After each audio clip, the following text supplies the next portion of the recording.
হঠাৎ একদিন এমন এক প্রেমময় দৃশ্য তিনার চোখের সামনে এসে পড়ল। দৃশ্যটা হলো বন্ধু, সব মানুষ এই লোকটাকে জানাজা দিল, কাফন পরালো, দাফন করে চলে গেল। মুহাম্মদ ইবনে নসর রাদিয়াল্লাহু তাআলা আনহুর বাবা তিনি কবরের পাশে দাঁড়িয়ে রইলেন। হঠাৎ করে তিনি দেখতে পাইলেন জিন্দা যেন দুইটা মানুষ এই কবরটার মধ্যে ঢুকতেছে। সুবহানাল্লাহ বলেন না?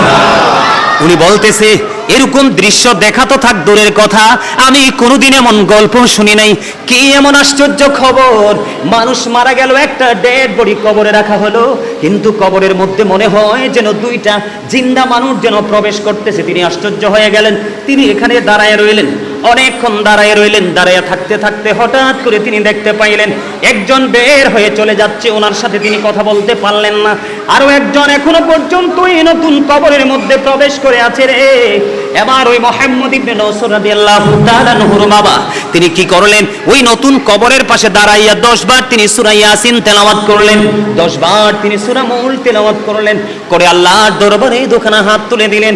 ইয়া রাব্বাল আলামিন, মনিব আমার সামনে রহস্যকর একটা ঘটনা গো আল্লাহ, আমি সেই রহস্যটা উদ্ঘাটন করতে চাই, দেখতে চাই মনিব, এটা কেমন করে সম্ভব, কেন এবার দুইটা মানুষ আসলো।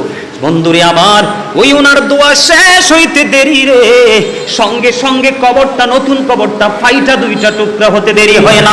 জোরে জোরে বলেন আল্লাহু আকবার। কবরটা ফাইটা বন্ধু দুইটা টুকরা হয়ে গেল। কবরটা ফেটে যখন দুইটা টুকরা হয়ে গেল, এবার তিনি দেখতে পাইলেন ওই যে আরেকজন তিনিও বের হয়ে চলে যাচ্ছেন। এবার ওনাকে ডাক দিলেন, হে আগন্তুক, আপনি একটু দাঁড়ান, আপনার সঙ্গে কথা আছে। আপনি কে গো? আপনারা দুইজন এসেছিলেন, একজন আগেই চলে গেল, আরেকজন এখনো পর্যন্ত আপনি অবস্থান করতেছেন, আপনারা কে? কয় আমরা পৃথিবীর কোনো মানুষ নই, আল্লাহ রাব্বুল আলামিনের রহমতের দুইজন ফেরেশতা। বন্ধুরে আমার, হাদিস শরীফের কিছু অংশ আমি আপনাদেরকে শুনিয়েছি। যিনি আল্লাহ ওয়ালা, যার অন্তরে নবীর প্রেম ছিল, আহলে বাইতের প্রেম ছিল, কোরআনের প্রেম ছিল, আইনের ভান্ডারে কোরআন অবজারভেশন করে যিনি বাস্তব জীবনকে বাস্তবায়ন করে করে তিনি ফিউচার পর্যন্ত পৌঁছে গেছেন। ওনার ফিউচার হয়ে গেছে অত্যন্ত ব্রাইটনেস, আলোকিত। জোরে জোরে বলেন না সুবহানাল্লাহ। আপনি আমি জীবনে কার কোন মানুষের কবর কি দেখতে পাইছি দৈর্ঘ্যে প্রস্থে 70 গুণ চওড়া? কথা কয় না? দৈর্ঘ্যে প্রস্থে 70 গুণ চওড়া আমরা কখনোই দেখিনি, কিন্তু আসলে কবরটা তার জন্য জান্নাতের বাগান। কিন্তু বন্ধু, যিনি মুনাফিক, যিনি আল্লাহ আল্লাহ রাসূলের বিধানের অমান্য করেছে, নিজের গায়ের জোর খাটিয়ে খাটিয়ে চলেছে, আলেম ওলামাদের কথা শুনেনি, খতিব সাহেবদের কথা শুনেনি, আলেমদের কথা শুনে নিজের বাস্তব জীবনটাকে তিনি ডেভেলপ করতে পারেনি, ওই ব্যক্তি যখন বন্ধু কবরে যাবে, কবরে যাওয়ার সঙ্গে সঙ্গে আল্লাহ রাব্বুল আলামিন তার জন্য এমন একটা ব্যবস্থা করে রাখবে, তাকে প্রশ্ন করা হবে, সে কোনো উত্তর দিতে পারবে না। এর মধ্যে সবচেয়ে বড় ভয়ঙ্কর হলো রাসূল। রাসূল সম্পর্কে যখন প্রশ্ন করবে রে, সে সঠিক কোনো উত্তর দিতে পারবে না। সে বলবে মানুষ যা বলতো আমিও তা বলতাম, মানুষ যেইভাবে রাসূলকে চিনেছে, নবীকে চিনেছে, আমিও সেইভাবে চিনতাম। আল্লাহ রাব্বুল আলামিন সঙ্গে সঙ্গে মাটিকে একটা ডাক দিয়ে বলবে, মাটি রে তুই তাকে এমন ভাবে চাপ দে, মাটি এমন ভাবে তাকে চাপ দেবে। হাদিস শরীফের মধ্যে এসেছে বন্ধু, তার একটা হাড়ের ভিতর আর একটা হাড় ঢুকে যাবে মাটির চাপে। দুঃখজনক হলেও সত্য রে। কেমন করে বন্ধু তোমাদের হৃদয় পর্যন্ত আমার প্রাণের নবীর পবিত্র জবান মোবারকের কথাগুলো আমি ঢুকিয়ে দিতে পারবো আমি জানি না। আল্লাহ রাসূল বলে দিয়েছেন, আমি আগে কোরআনটা শেষ করি, তারপরে আমি আবার হাদিসে যাব। এইখানে আমি একটু কোরআন যুক্ত করতে চাই বন্ধু।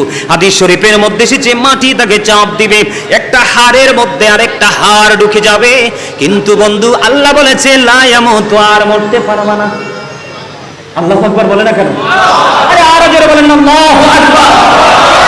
লা ইয়ামুতু, people will not die that day, সেদিন মানুষ আর মরতে পারবে না।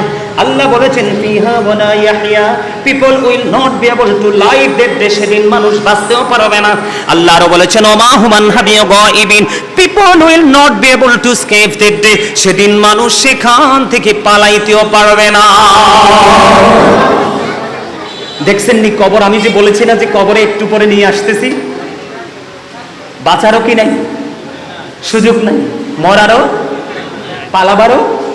কি করবেন তখন? বন্ধুকে টেলিফোন করবেন, নেটওয়ার্ক তো নাই, কি নাই, কথা বলে না, ওখানে নেটওয়ার্ক নাই, একেবারে চিরতরে ছিন্ন করে দিবে আল্লাহ রাব্বুল আলামিন। বিজ্ঞান সব জায়গা পর্যন্ত প্রবেশ করতে পেরেছে, কিন্তু 3.5 হাত মাটির ঘরে আজও ঢুকতে পারেনি। এই জীবনে ঢোকার সুযোগও, আরো জোরে বলেন না কেন? এখন আপনারা কি ভালো কাজ করে আজকের পর থেকে নতুন কোন গন্তব্যের দিকে হাঁটতে শিখবেন তো? কথা বলে না। আবার একটা হযরতে আবু হুরায়রা রাদিয়াল্লাহু তাআলা আনহু থেকে একটা হাদিস বর্ণিত। আমার নবী কয়েকজন সাহাবীকে নিয়ে হাঁটতে হাঁটতে যাচ্ছেন। যাওয়ার সময় হঠাৎ করে তিনি একটা গোরস্থান দেখে গোরস্থানের পাশে বন্ধু তিনি দাঁড়িয়ে গেলেন। ইয়া রাসূলুল্লাহ, ইয়া হাবিবাল্লাহ, নবী গো, ও প্রাণের নবী কেন গো দাঁড়িয়ে গেলেন? নবীজি দাঁড়িয়ে গেলেন, খেজুরের ডাল বন্ধু ভাঙলেন। এই কবরের পাশ থেকে খেজুরের ঢাল ভাঙলেন।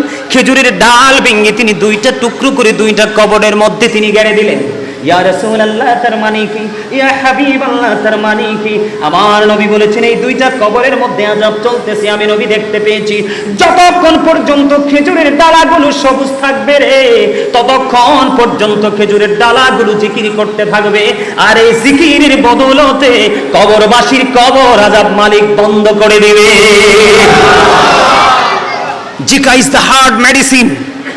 গবেষণা ইনস্টিটিউট থেকে বের করেছে স্টোনবার যারা, তারা বলেছেন জিকির আপনার হার্টকে স্ট্রং রাখবে। একটা মানুষের হার্ট যত বেশি স্ট্রং, একটা মানুষের জীবন তত সুন্দর।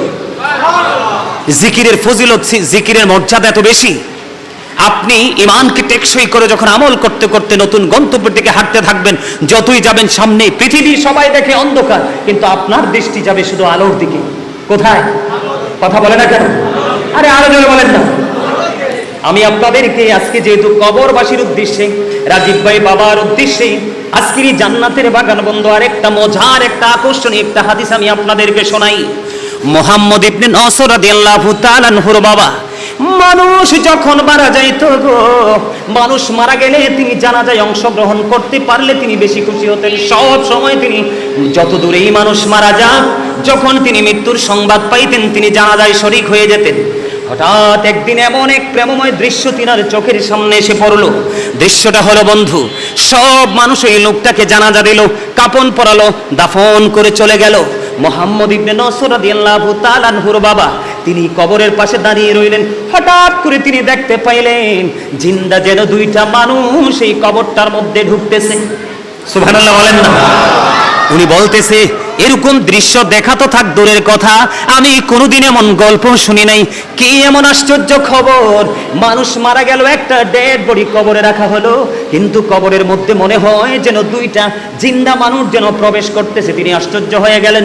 তিনি এখানে দাঁড়ায় রইলেন, অনেকক্ষণ দাঁড়ায় রইলেন। দাঁড়ায় থাকতে থাকতে হঠাৎ করে তিনি দেখতে পাইলেন একজন বের হয়ে চলে যাচ্ছে, ওনার সাথে তিনি কথা বলতে পারলেন না। আরো একজন এখনো পর্যন্ত এই নতুন কবরের মধ্যে প্রবেশ করে আছে রে। এবার ওই মুহাম্মদ ইবনে নসর রাদিয়াল্লাহু তাআলা আনহুর বাবা তিনি কি করলেন? ওই নতুন কবরের পাশে দাঁড়াইয়া 10 বার তিনি সূরা ইয়াসিন তেলাওয়াত করলেন, 10 বার তিনি সূরা মুল তেলাওয়াত করলেন, করে আল্লাহর দরবারে দুখানা হাত তুলে দিলেন। ইয়া রাব্বাল আলামিন, মনিব আমার সামনে রহস্যকর একটা ঘটনা গো আল্লাহ, আমি সেই রহস্য উদ্ঘাটন করতে চাই, দেখতে চাই মনিব, এটা কেমন করে সম্ভব? কেন এবার 2টা মানুষ আসলো? বন্ধুরে আমার, ওই ওনার দোয়া শেষ হইতে দেরি রে, সঙ্গে সঙ্গে কবরটা, নতুন কবরটা ফাইটা 2টা টুকরা হতে দেরি হয় না। জোরে জোরে বলেন আল্লাহু আকবার। কবরটা ফাইটা বন্ধু 2টা টুকরা হয়ে গেল। কবরটা ফেটে যখন 2টা টুকরা হয়ে গেল, এবার তিনি দেখতে পাইলেন ওই যে আরেকজন তিনিও বের হয়ে চলে যাচ্ছেন। এবার ওনাকে ডাক দিলেন, হে আগন্তুক, আপনি একটু দাঁড়ান, আপনার সঙ্গে কথা আছে।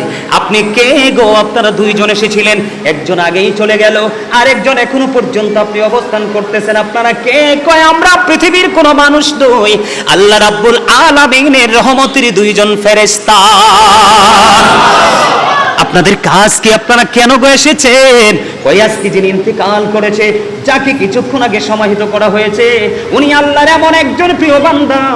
আল্লাহ রাব্বুল আলামিন আমাদেরকে, ওই আল্লাহ রাব্বুল আলামিন মনোনীত করে রেখেছেন, আমাদেরকে পাঠিয়েছেন যে আপনাকে যখন ফেরেশতারা প্রশ্ন করবে, উনি যদি উত্তর দিতে না পারে উত্তরগুলো যেন শিখিয়ে দেয়। জোরে জোরে বলেন না সুবহানাল্লাহ। আর জোরে বলেন সুবহানাল্লাহ। বন্ধুরে আমার, জান্নাতি যারা তাদের নিয়ামতের অভাব নাই। জান্নাতি যারা, আল্লাহর প্রিয় বান্দা যারা, তারা কবর থেকেই নিয়ামত বরাদ্দ হয়ে যাবে। আল্লাহ রাব্বুল আলামিন পবিত্র কালামে হাকিমে বলে দিয়েছেন ইনদা রাব্বিহিম ইউরযাকুন, আল্লাহ রাব্বুল আলামিন তাদের জন্য জান্নাতি খাবার বরাদ্দ করে রেখেছেন। জোরে জোরে কন্যা সুবহানাল্লাহ, আর জোরে। আমরা তো জানি মানুষ মারা গেলে কি করে, মানুষের কাপন টাপন পরাইয়া এটারে সোজা করে নিয়ে শোয়াই দিয়ে আসে, কিন্তু আল্লাহর প্রিয় যেটা এটার সাথে সাথে কি হয়ে যায়, আর জোরে। আল্লাহ নিজে বলতেছে জান্নাতীদের জন্য আল্লাহ জান্নাতি খাবার বরাদ্দ করে রাখছে।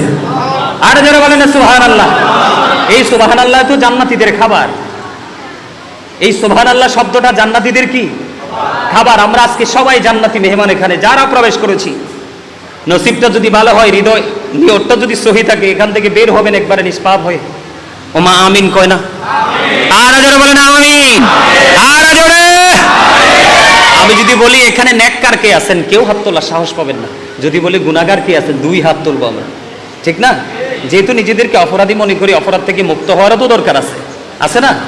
আল্লাহ রাব্বুল আলামিন জান্নাতি খাবার বরাদ্দ করে রেখেছেন বন্ধু আল্লাহর প্রিয়দের জন্য। আর যারা অপরাধী, যারা পাপী রে, একটু আগে আমি বলেছি বন্ধু, তুমি বাঁচতে পারবা না, মরতে পারবা না, পালাতেও পারবা না।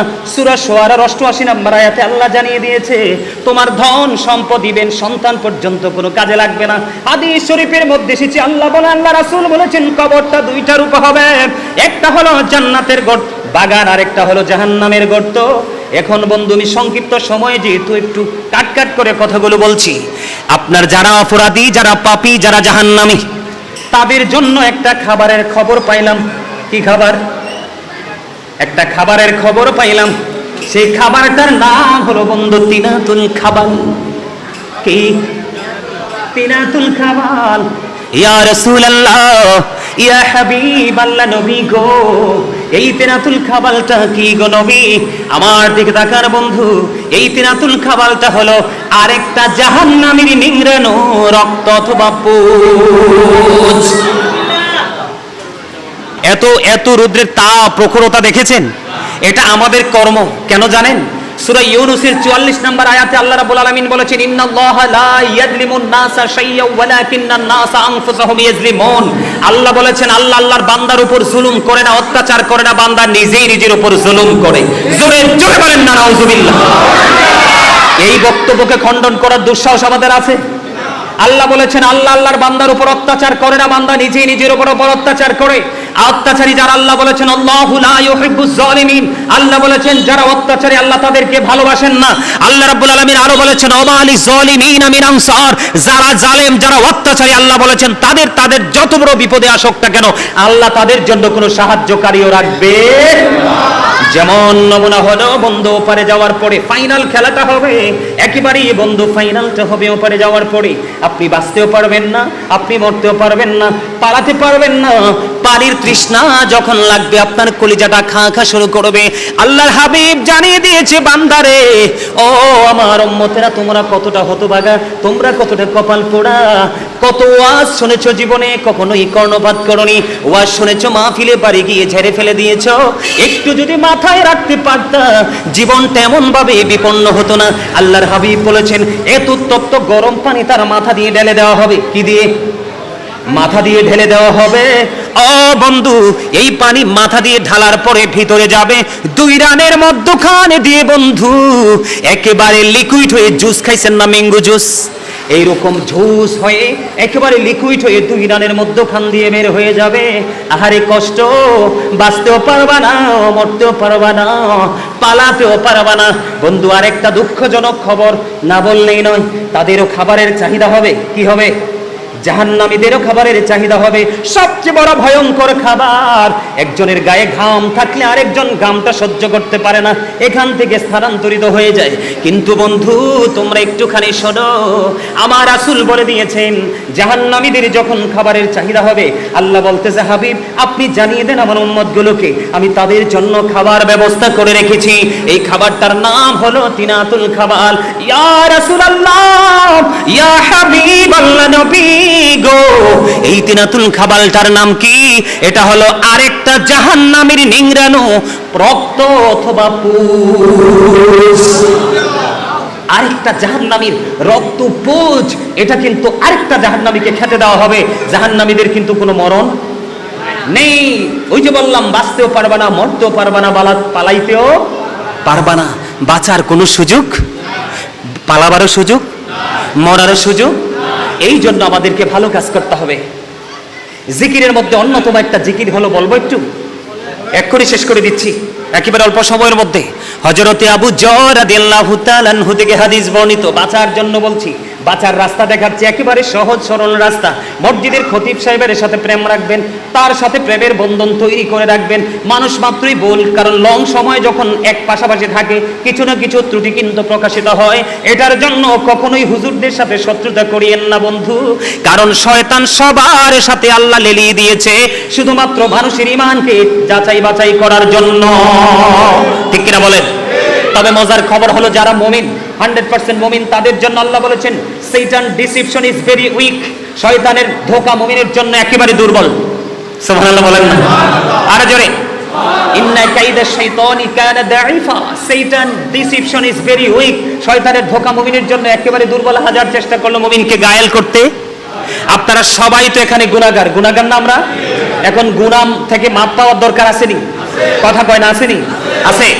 ছোট্ট হাদিস বন্ধু, শীতের দিনে নবীজি বের হলেন। বের হওয়ার পরে চাইয়া দেখলেন শীতের দিনে কিন্তু গাছের পাতাগুলো ঝরে যায়, যায় কিনা? সব পাতা ঝরে যায়, কিছু কিছু গাছের পাতা ছাড়া। নবীজি দেখলেন গাছের পাতা ঝরতেছে। হাদিস শরীফের মধ্যে এসেছে, আমার নবী গাছের ঢাল ধরলেন। যেই গাছের পাতা অটো জোরে ধরলে আরো বেশি জোরে না? এবার আবু জরকে ডাক দিলেন। আবু জর উত্তর দিলেন, লাব্বাইকা ইয়া রাসূলুল্লাহ, আমি হাজির। এবার বন্ধু, আমার নবীজি দেখে দেখে বললেন, রে আবু জর, চাইয়া দেখো শীতের কারণে শুষ্ক হয়ে গাছের পাতাগুলো কেমনি জোরে জোরে পড়ে যায় রে। আমার উম্মতগুলো আল্লাহর কুদরতি কদমের মধ্যে, আল্লাহর বান্দাগুলো আল্লাহর কুদরতি কদমের মধ্যে যখন নামাজের মাধ্যমে পবিত্র সুন্দরে কপালটা যখন লাগিয়ে দিবে, সে যখন নামাজ পড়বে, নামাজ পড়তে দেরি রে, ওই শীতের দিনের গাছের পাতার মতো তার জীবনের গুনাহগুলি ঝরতে দেরি করবে না। আমি আজকে রাজীব ভাইকে আন্তরিকভাবে এবং তার পরিবার এবং তার সাথে সহযোদ্ধা যারা আছে সবাইকে আন্তরিকভাবে মোবারকবাদ জানাচ্ছি এবং আপনাদেরকেও জানাচ্ছি এত সুন্দর একটা আয়োজন করার জন্য, এবং আপনাদের উপস্থিতিটা ছিল অত্যন্ত চমৎকার। আপনাদের সবাইকে আন্তরিকভাবে মোবারকবাদ জানাচ্ছি। সম্মানিত উপস্থিতি, আপনারা আমার সকলের আপন স্বজনই কবরে আছে। যদি অন্য কোনো সপ্তাহে অন্য কোনো দিন না পারেন, প্রত্যেকটা শুক্রবারে হলো বাবার কবর জিয়ারত করতে যাবেন, মায়ের কবর জিয়ারত করতে যাবেন।